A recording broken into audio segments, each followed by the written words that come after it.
नमस्कार प्यारे विद्यार्थियों, मैं हूं आपका होस्ट, आपका दोस्त, आपका साथी जो सफलता के लिए किए जा रहे हैं आपके संघर्ष में आपका साथ निभाते हैं। साथ की इसी कड़ी में मैं आज आपके समक्ष लेके आया हूं आंसर की जो पशु परीक्षक एग्जाम 3 दिसंबर को हुआ है। बात कर लेते हैं पहले प्रश्न की जो हमारे समक्ष उपस्थित है। राजस्थान से सामाजिक कार्य के क्षेत्र में पद्मश्री पुरस्कार से सम्मानित किया गया, किसे पद्मश्री पुरस्कार से सम्मानित किया गया था? क्या श्री जानकी लाल है, या सुश्री माया टंडन है, या श्री कुमार मंगलम बिरला है, या लक्ष्मण सिंह भट्ट तेलंगन? इसमें आपका सही ऑप्शन होगा माया टंडन। अगले प्रश्न की तरफ बढ़ते हैं।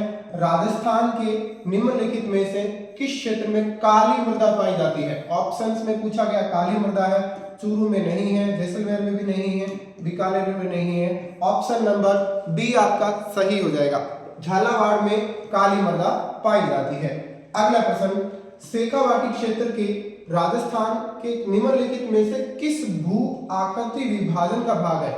भू आकृति विभाजन का भाग मतलब कौन सी दी हुई है? पहला पूर्वी मेवाती क्षेत्र, नहीं, शेखावाटी इसमें नहीं आता।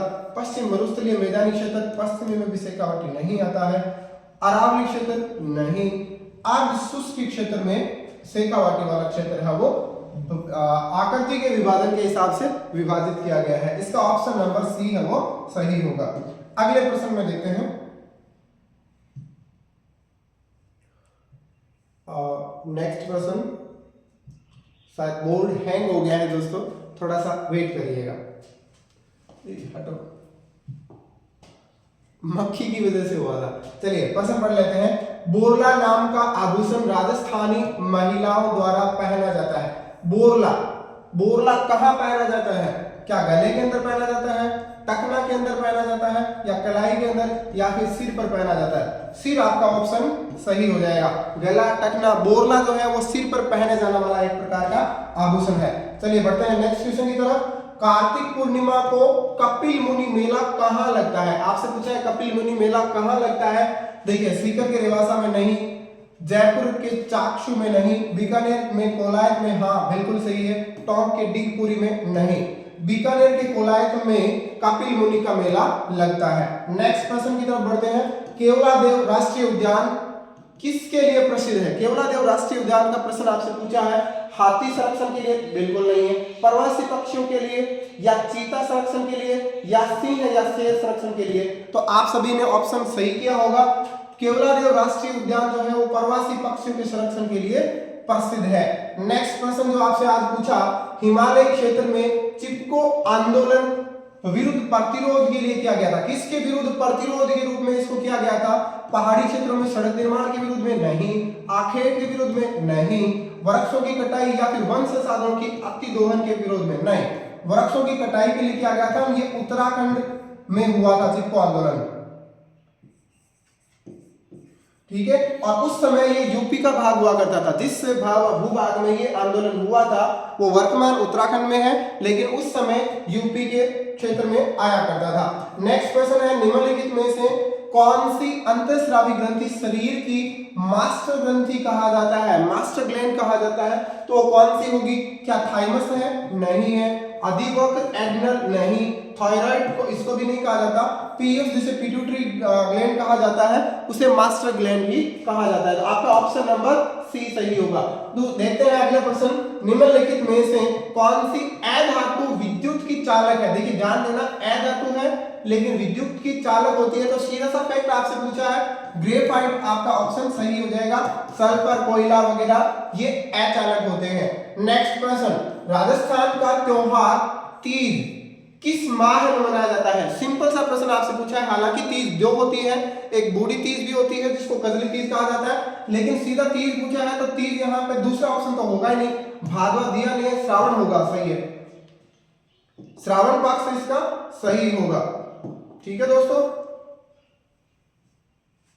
नेक्स्ट प्रश्न की तरफ बढ़ते हैं। नेत्र के दूरदृष्टि दोष, ध्यान देना, दूरदृष्टि दोष को ठीक करने के लिए, दूरदृष्टि दोष में दूर का तो दिखता है लेकिन पास का नहीं दिखता, और उस दृष्टि दोष को अगर सही करना है तो हमें किस प्रकार के लेंस की आवश्यकता होगी? क्या कन्वेक्स, कॉन्वेक्स यानी जो मिश्रित प्रकार का होता है, या अवतल लेंस, या द्विफॉक्सी लेंस, या उत्तल लेंस? तो उत्तल लेंस आपका सही ऑप्शन होगा। बढ़ते हैं अगले प्रश्न की तरफ। अबुल फजल ने राजस्थान में स्थित किस किले को बख्तरबंद किला कहा है? अबुल फजल ने राजस्थान के किले के लिए बख्तरबंद किला कहा है, तो वो क्या तारागढ़ वाला है, या कुंभलगढ़ वाला, या नाहर, या फिर रणथंभौर? रणथंभौर के किले के लिए अबुल फजल ने कहा था बख्तरबंद किला। अगला प्रश्न, राजस्थान में वर्ष 2025 में जो अंग्रेजी कैलेंडर के अनुसार निम्न में से सबसे पहले कौन सा उत्सव होगा?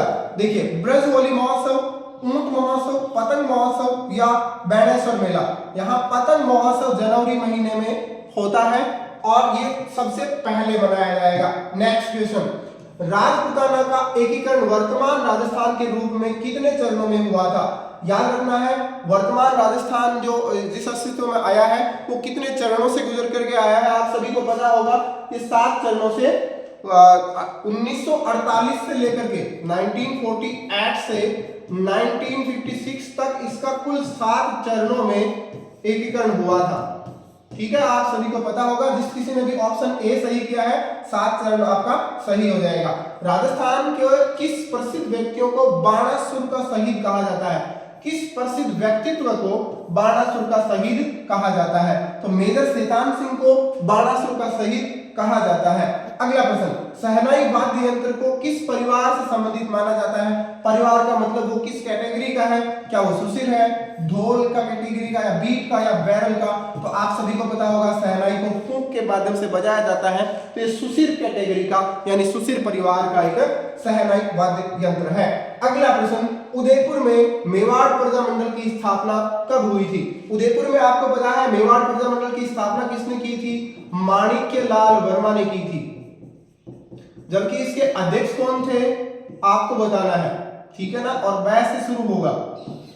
स्थापना हुई कब थी? 1938 में हुई थी और ये 24 अप्रैल 1938 को इसकी स्थापना होती है। ऑप्शन नंबर सी आपका करेक्ट हो जाएगा। उस हिंदू संत का नाम जिसे मुस्लिम भी रामसा पीर के रूप में पूजते हैं, उसका आपको नाम बताना है। Ramdev ji, option number A आपका सही हो जाएगा। एक लाल भूरे रंग की सेम बीन के आकार की संरचना, इससे आप अंदाजा लगा सकते थे मानव संरचना के बारे में, है जो मनुष्य की उदरीय गुहा के निचले भाग में पाई जाती है, उसे क्या कहा जाता है? वक्र यानी गुर्दे, जिसको किडनी भी कहा जाता है। नेक्स्ट क्वेश्चन, फर्ड कलाकार श्री लाल जोशी का संबंध राजस्थान के किस क्षेत्र से है? राजस्थान के किस क्षेत्र से? तो श्री लाल जोशी का संबंध भीलवाड़ा से है। अगले प्रश्न की तरफ बढ़ते हैं। केवलादेव राष्ट्रीय उद्यान के लिए प्रसिद्ध है। केवलादेव राष्ट्रीय उद्यान किसके लिए प्रसिद्ध है? प्रवासी पक्षियों के लिए प्रसिद्ध है। आई थिंक ये प्रश्न रिपीट हो गया है, एक बार पहले भी हमने इसको पढ़ लिया है। राणे जगपत राम मर्ष्या किसकी मृत्यु के शोक प्रकट करने के लिए इसको लिखा गया था? तो आपको इसी से समझ में आ गया होगा कि महाराणा जगत सिंह, आपका ऑप्शन नंबर सी सही होगा। नेक्स्ट क्वेश्चन, अष्टभुजा देवी जीन माता किस देवी का अवतार मानी जाती है? जीन माता का प्रश्न है, सरस्वती का नहीं है, लक्ष्मी का भी नहीं है, गायत्री देवी का भी नहीं है, दुर्गा माता का अवतार है अष्टभुजा देवी जीन माता। ठीक है, और जीन माता का मंदिर कहाँ है आपको कमेंट में जरूर बता देना है। अगला प्रश्न, भारत में किसे नाभिकीय विज्ञान जिसे न्यूक्लियर साइंस कहते हैं, न्यूक्लियर साइंस के जनक किसे कहा जाता है? अच्छा प्रश्न आपसे पूछा। डॉक्टर होमी जहांगीर भाभा को न्यूक्लियर साइंस का जनक कहा जाता है। नेक्स्ट क्वेश्चन, निम्नलिखित में से कौन सा वन्य जीव अभयारण्य राजस्थान में नहीं है? इस प्रकार का प्रश्न दोस्तों आपने नोटिस किया होगा कि हर एक शिफ्ट में ये सेम कैटेगरी का प्रश्न इसी प्रकार से बना करके पूछा, जिसमें 3 तो राजस्थान के वन्यजीव अभयारण्य होते हैं, जबकि चौथा उसमें नहीं होता है, आउट ऑफ राजस्थान वन्यजीव अभयारण्य होता है। तो आपको अगर इन तीनों के बारे में पता है तो ये सीधा सा आप इसको डिस्क्रिमिनेट कर सकते थे। ऑप्शन नंबर डी आपका सही हो जाएगा। अगला क्वेश्चन, 2011 की जनगणना के अनुसार राजस्थान में निम्नलिखित में से किस जिले का ग्रामीण क्षेत्र का लिंगानुपात सबसे ज्यादा था और सबसे उपयुक्त विकल्प का आपको चुनना है? तो ऑप्शन नंबर सी जो यहाँ पे दिया गया है पाली, वो आपका सही हो जाएगा। राजस्थान के किस किले को विश्व का दूसरा जिब्राल्टर कहा जाता है? आपने सुना होगा तारागढ़ अजमेर के किले को दूसरा जिब्राल्टर के नाम से भी जाना जाता है। केवलादेव घना पक्षी उद्यान कहाँ स्थित है? तो ये आपका भरतपुर में स्थित है। अगला प्रश्न, 1733 में महाराजा सूरजमल द्वारा निर्मित किले का नाम क्या है? लोहागढ़ किला। और आपको बताना है कमेंट में लोहागढ़ किला कौन से जिले में स्थित है। नेक्स्ट क्वेश्चन, 1733 में ये हमने कर लिया है डिस्कस, शायद दोबारा से रिपीट हो गया है। अगला प्रश्न, 8वीं शताब्दी में बप्पा रावल द्वारा किस प्रसिद्ध मंदिर का निर्माण करवाया गया था? कौन सी शताब्दी में? 8वीं में। किसने करवाया था? बप्पा रावल ने करवाया था। आप सभी को देखते ही पता चल गया होगा, एकलिंग जी के मंदिर का निर्माण बप्पा रावल ने 8वीं शताब्दी के दौरान करवाया था। अगला प्रश्न, निम्नलिखित में से कौन से वृक्ष राजस्थान के उष्णकटिबंधीय कांटेदार वनों में नहीं पाए जाते हैं? इस पे फोकस करना, कौन सा नहीं होगा। देखिए उष्णकटिबंधीय है, राजस्थान के उष्णकटिबंधीय कांटेदार वनों में कौन सा नहीं है? रोहिड़ा भी होता है, बेर भी होता है, खेजड़ी भी होती है, बांस नहीं पाया जाता है। तो ऑप्शन नंबर ए आपका सही होगा। निम्नलिखित में से राजस्थान के किस क्षेत्र में सालार वन नहीं पाए जाते हैं? राजस्थान के कौन से ऐसे क्षेत्र है जहां पे सालार वन नहीं पाया जाता है? क्या वो अजमेर है, क्या उदयपुर है, या पाली है, या जैसलमेर है? जैसलमेर आपका करेक्ट ऑप्शन होगा, क्योंकि अजमेर, उदयपुर, पाली में सालार वन पाए जा सकते हैं, जबकि जैसलमेर में तो मतलब ही नहीं है। ऑप्शन नंबर सी आपका करेक्ट होगा।